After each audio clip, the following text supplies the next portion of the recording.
విద్యార్థి దశలో ఎంతో కీలకమైన ఇంటర్ పరీక్షలకు సంబంధించి ప్రభుత్వం అన్ని ఏర్పాట్లు పూర్తి చేసింది. ఫిబ్రవరి 3వ తారీఖు నుంచి ఇంటర్ ప్రాక్టికల్స్ పరీక్షలు ప్రారంభం కాబోతున్నాయి.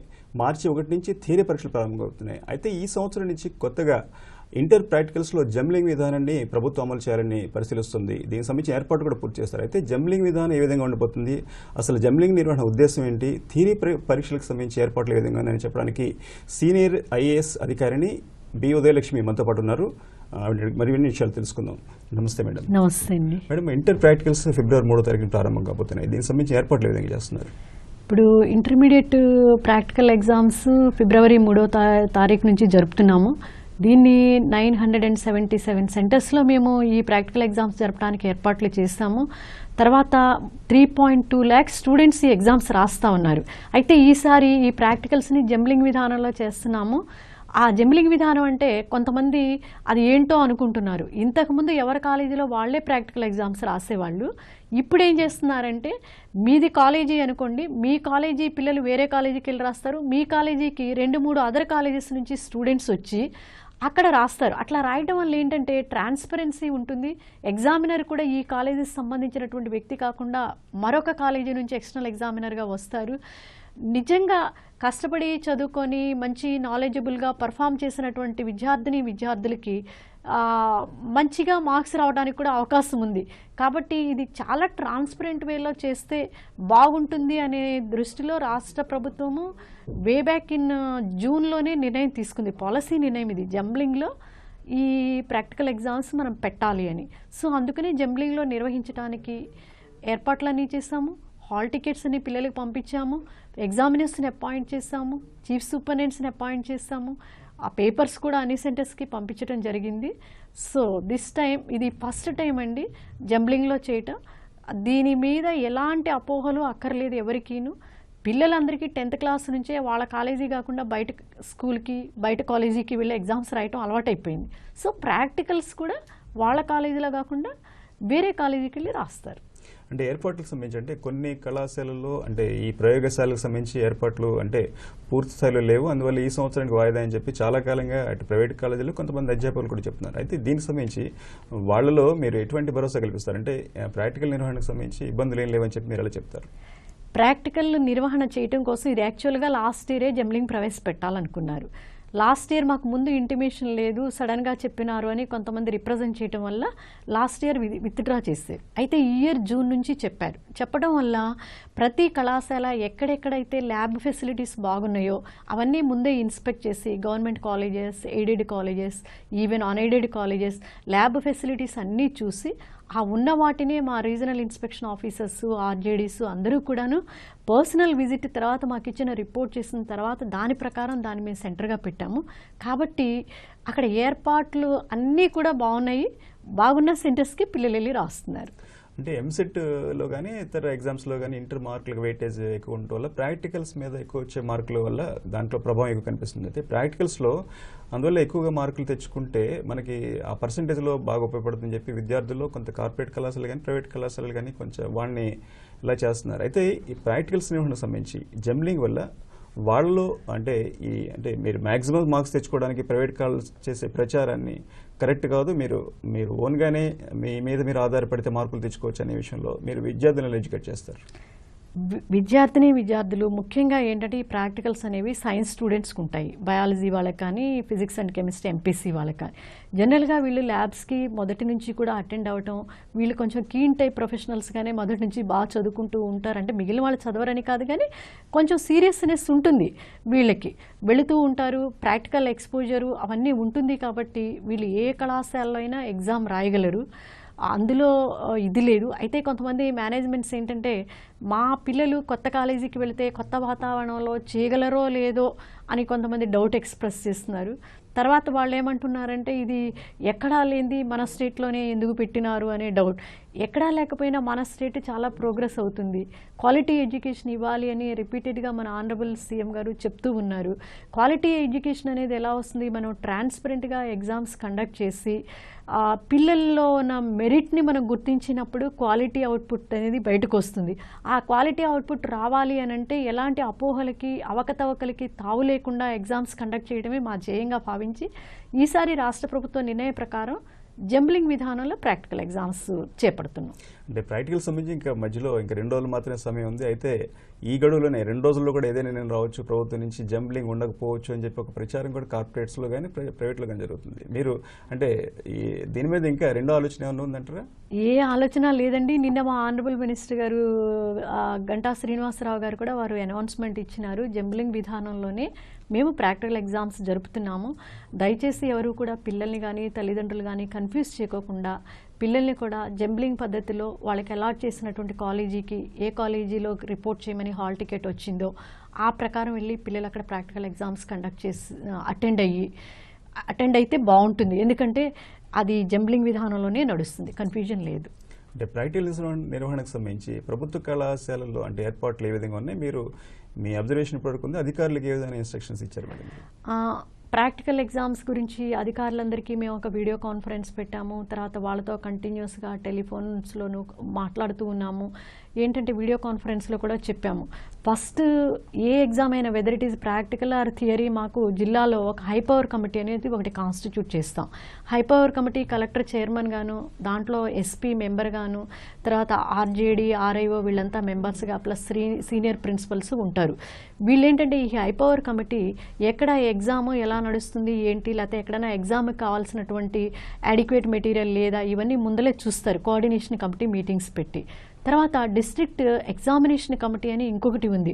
ఆ డిస్ట్రిక్ట్ ఎగ్జామినేషన్ కమిటీలో ఆర్ఐఓ, డివిఈఓ, తర్వాత 2 సీనియర్ ప్రిన్సిపల్స్ మెంబర్స్గా ఉండి వీళ్ళు కూడా ఎక్కడ ఎగ్జామినర్ వెళుతున్నారా, వెళ్ళలేదా, సడన్గా ఎగ్జామినర్ ఏమైనా సిక్ అయ్యాడా, సిక్ అయితే ఆల్టర్నేట్ అరేంజ్మెంట్స్ అక్కడ ఎలా చేయాలి ఏంటి ప్రతి జిల్లాలోని డెలిగేట్ చేస్తామన్నమాట. వాళ్ళు చూస్తూ ఉంటారు.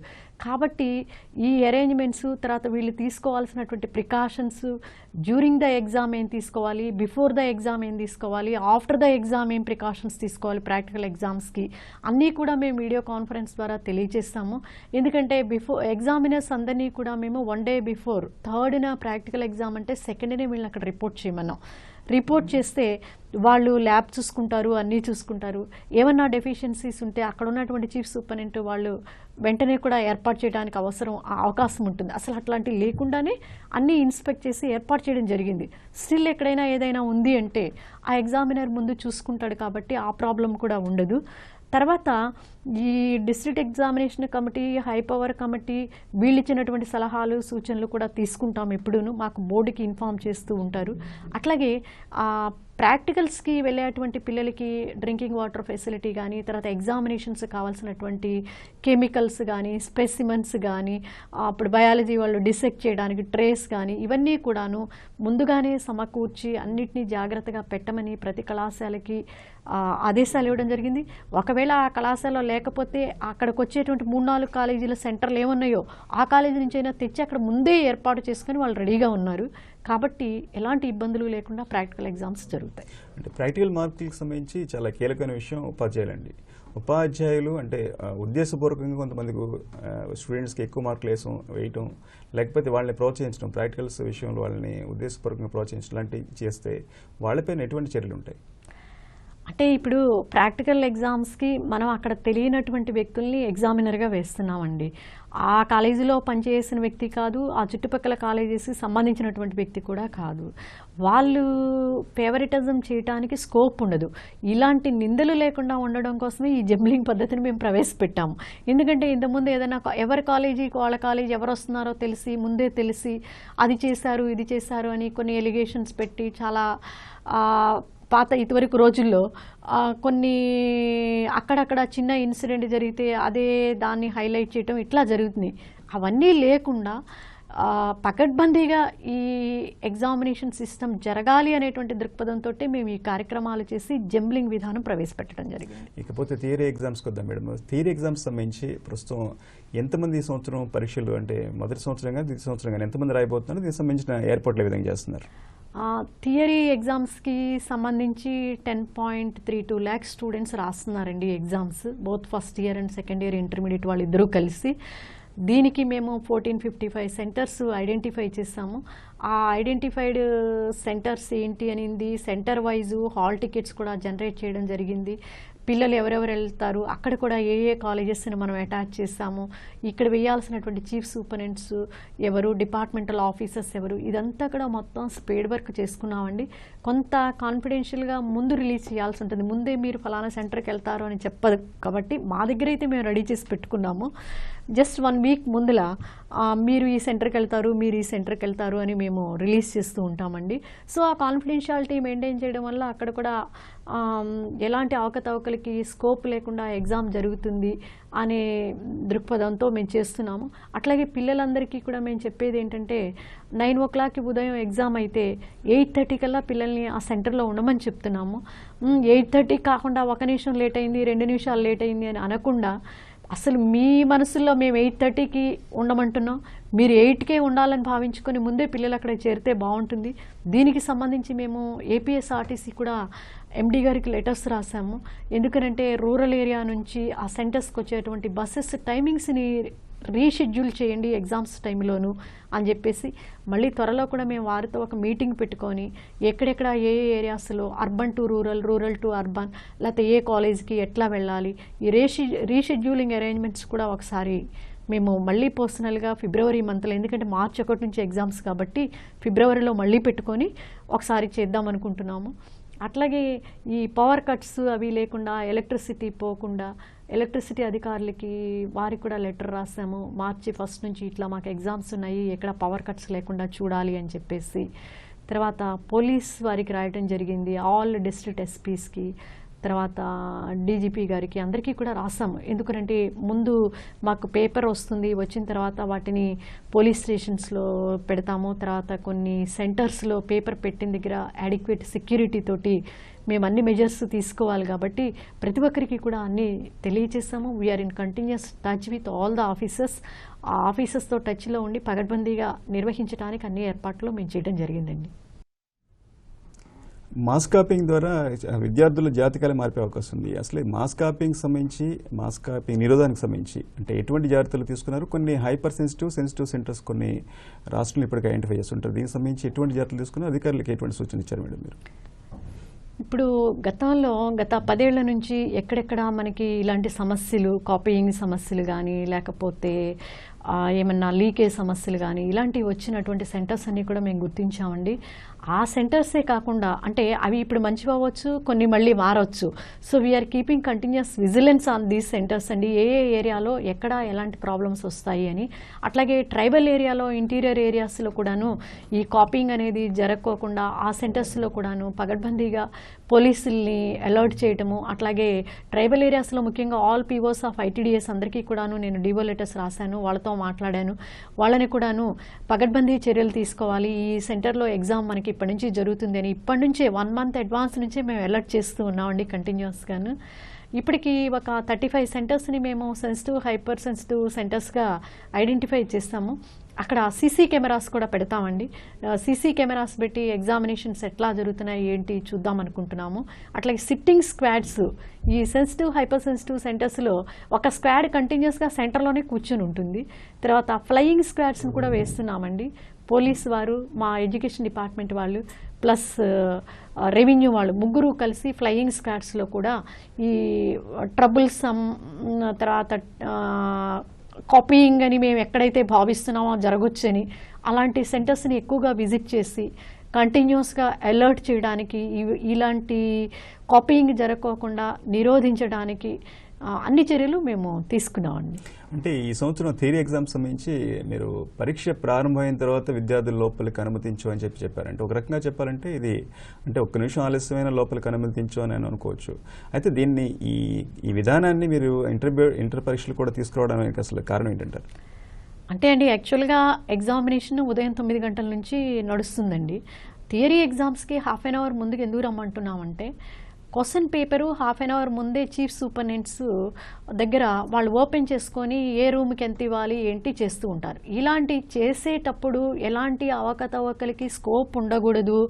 లేకపోతే ఇక్కడ ఈ కాలేజీలో వీళ్ళకి చెప్పారు, ఫోన్లో వాళ్ళకి చెప్పారు అనే దానికి కూడా స్కోప్ ఉండకూడదు అనేది దృష్టిలో పెట్టుకొని మేము ½ an hour ముందే పిల్లల లోపల ఉన్న తర్వాత ఎగ్జామ్ ఓపెన్ చేస్తే లోపలికి వెళ్ళే పిల్లలు ఫోన్లు తీసుకుని వెళ్ళడానికి స్కోప్ లేదు. కాబట్టి ట్రాన్స్పరెన్సీని ఎన్ష్యూర్ చేయడానికి ఈ అందని హాఫ్ అన్ అవర్ ముందు మేము రిపోర్ట్ చేయమంటున్నాము.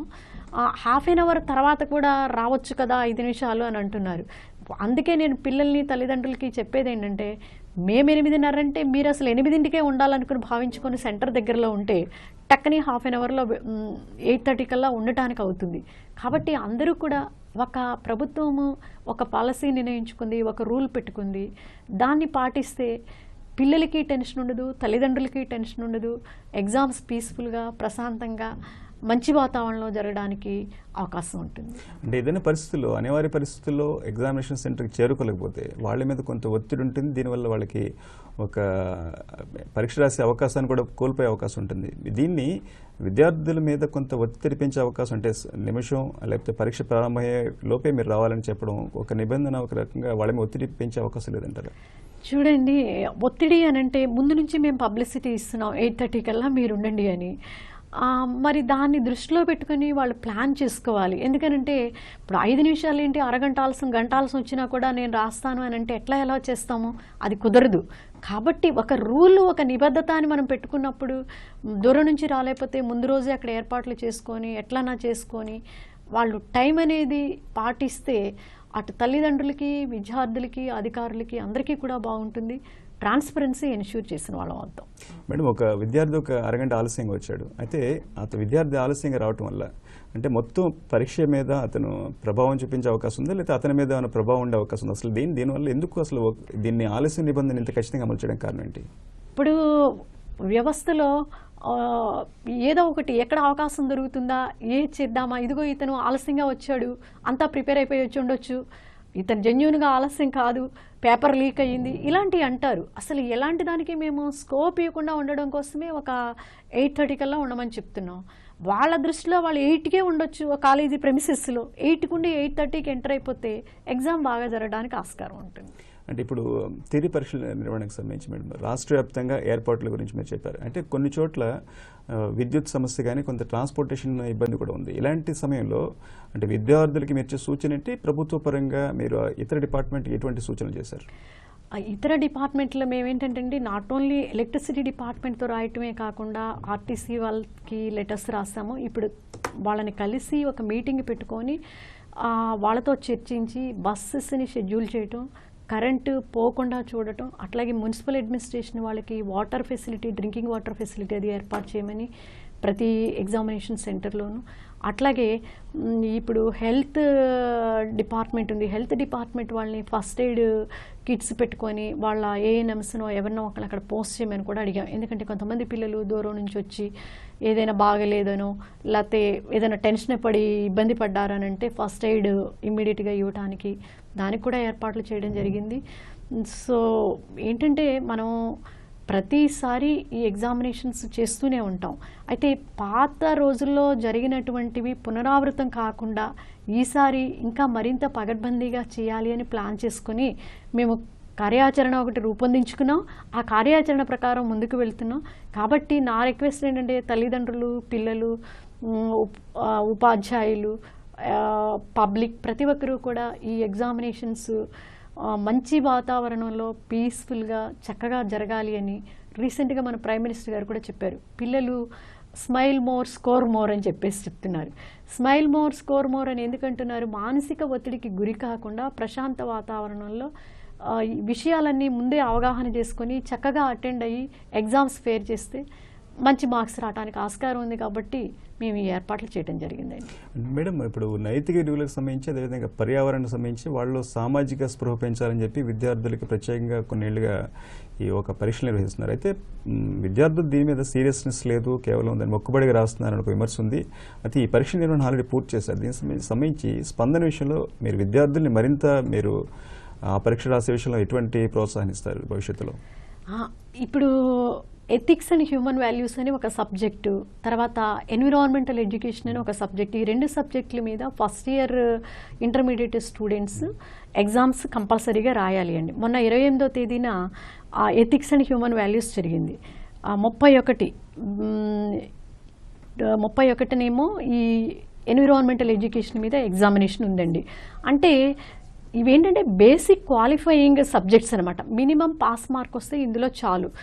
దీనికి అడిక్వేట్ పబ్లిసిటీ ముందే జనరేట్ చేసాం త్రూ ప్రిన్సిపల్స్. దానివల్లనే మొన్న ఎథిక్స్ ఎగ్జామినేషన్ అయిన రోజున యాబ్సెంటీస్ అంతా కలిపి 1100 మెంబర్సే ఉన్నారు.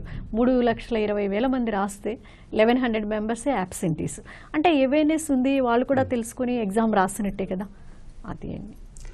పరీక్షల నిర్వహణకు సంబంధించి పారదర్శకంగా అన్ని ఏర్పాట్లు పూర్తి చేస్తామని పరీక్షల అటు జంబ్లింగ్ ద్వారా ప్రాక్టికల్ పరీక్షల నిర్వహణలోనూ థియరీ పరీక్షల నిర్వహణలోనూ ప్రభుత్వం అన్ని ఏర్పాట్లు పూర్తి చేయడంతో పాటు విద్యార్థులకు ఎటువంటి నష్టం జరగకుండా అన్ని ఏర్పాట్లు పూర్తి చేస్తామని చెప్పి ఇంటర్ బోర్డు కార్యదర్శి ఉదయలక్ష్మి గారు చెప్తున్నారు.